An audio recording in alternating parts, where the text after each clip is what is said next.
Neviete pozdraviť? Nazdar! Na čo myslíme, keď ráno vstávame do školy? Čo môžeš ušetriť dnes, nenechávaj na zajtra. A čo si zaspievame pri ceste do školy?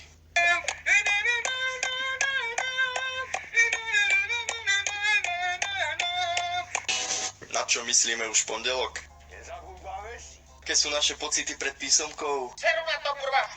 Čo si myslí triedna, keď vchádza do triedy a nesie písomky so samými peťkami? Kurva, drásňuj, tady šéf do píči! Čo poviem profesorom, keď nič neviem? Ja neviem už. Na čo sa tešíme, keď zazvoní na prestávku? Ja miluju Minecraft, je to môj svet, ve ktorým som rád. A na našu 10?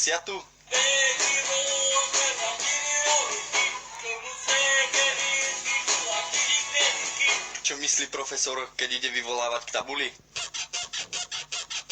A kam by sme ich radi poslali? Tam, kde sa dnes už neumiera. Čo si myslím, keď donesiem ospravedlnenku? To je seru na vás, ja do domu! Ako pravidelne končíme školský rok? I'm sexy and I know it.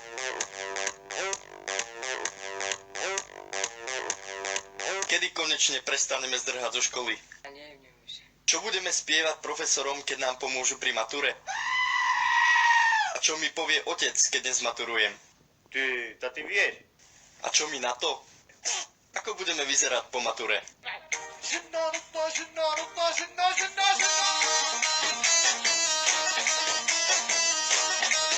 Ako si naši rodičia predstavujú našu budúcnosť? Ďalšiu otázku, nech sa páči. A čo mi na to? Ty vieš? Ako vidíme svoju budúcnosť my?